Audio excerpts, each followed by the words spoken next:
தேசிய ஜனநாயக கூட்டணி 2026 ஆட்சி அமைக்க அமித்ஷா தொடர்ந்து தன்னுடைய சமூக வலைதளத்தில் போட்டே வராரு. இப்போ அதிமுகவை அந்த தங்களோட கூட்டணி வரதை மிரட்டுற மாதிரி சில காரியங்கள் நடக்குதா எப்படி பார்க்கணும்?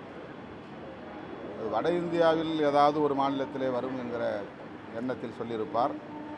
தமிழ்நாட்டில் அதற்கான வாய்ப்பே இல்லை என்பது அவருக்கே தெரியும். இன்னும் எதிர்க்கட்சிகள் தமிழ்நாட்டிலே உறுதியான எந்த நிலைப்பாட்டையும் எடுக்க முடியாமல் தடுமாறிக் கொண்டிருக்கின்றன.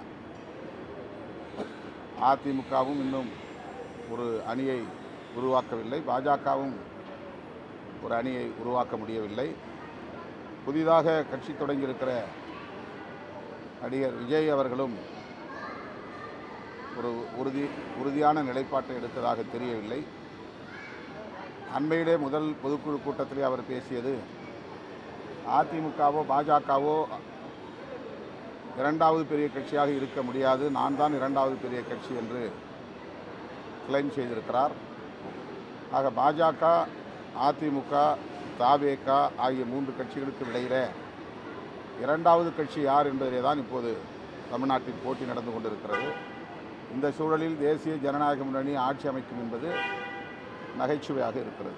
மராட்டிய மொழி தான் பேசணும், மராட்டிய அது முன்னுதாரணமாக தமிழ்நாடு திகழ்கிறது, தைரியமாக இருக்கிறாங்க. தற்போது வட மாநிலங்களும் இந்த தாய்மொழி பிரச்சனை உருவாகிருக்கு, அதை எப்படி பார்க்கணும்? மகாராஷ்டிரா மாநிலத்தை வட மாநிலத்தோடு நாம் பார்ப்பதில்லை, அதுவும் கிட்டத்தட்ட தென்னிந்தியாவில் தான் இருக்கிறது. இந்த உணர்வு இப்போதுதான் தமிழ்நாட்டை தாண்டி பலருக்கும் உருவாகி வருகிறது.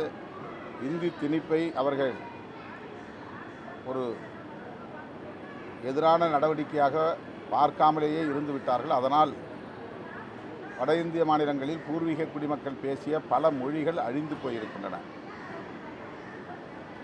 அந்த மாநிலங்களிலே கூட ராஜஸ்தான், மத்திய பிரதேஷ், உத்தரப்பிரதேஷ் போன்ற மாநிலங்களில் கூட தங்களின் தாய்மொழி இந்தியால் அழிக்கப்பட்டு விட்டது என்று சட்டமன்றத்திலேயே பேசக்கூடிய அளவுக்கு இப்போது மாற்றம் நிகழ்ந்திருக்கிறது. இதற்கெல்லாம் தமிழ்நாடு தான் ஒரு முன்னோடி மாநிலமாக இருக்கிறது என்பதை இப்போது அந்தந்த மாநிலங்களில் உள்ள மக்கள் புரிய தொடங்கியிருக்கிறார்கள். திமுக தலைமையிலான கூட்டணி தான் உறுதியாக இருக்குன்னு சொல்றீங்க. திமுக நீண்டகால கோரிக்கைன்னா ஆட்சியில் அவங்க அதிகாரத்தில் 2026 தேர்தல் முடிவுக்கு பிறகு திமுகவுடன் தொடர்ந்து பயணித்தால் அதற்கு என்ன நீண்ட காலம் இருக்கிறது? 9 மாத காலம் தான் இருக்குது. 9 மாத காலம் தான் இருக்குது. தேர்தலுக்கு 9 மாத காலம் இருக்குது. தமிழ்நாட்டுக்குள்ள ஒரு கூட்டணி ஆட்சி முறை அமைவதற்கு காலம் கனியும். அது இன்னும் அதுக்கான சூழல் அமையல.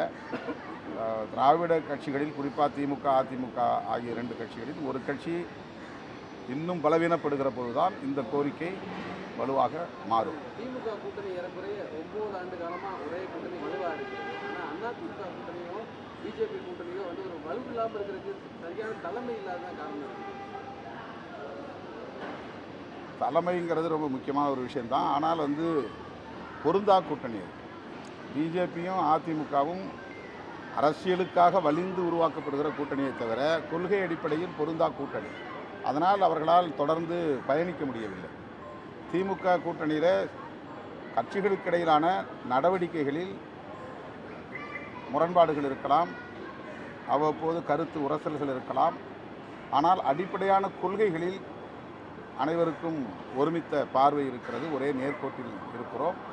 ஆகவே இந்த கூட்டணியில் ஒரு வலு இருப்பதை, உறுதிப்பாடு இருப்பதை நம்மால் காண முடிகிறது. அதிமுகவுக்கும் பாஜகவுக்கும் மற்ற கட்சிகளுக்கும் இடையிலே இருக்கிற கூட்டணி அடிப்படையிலேயே கொள்கை பொருந்தா கூட்டணி.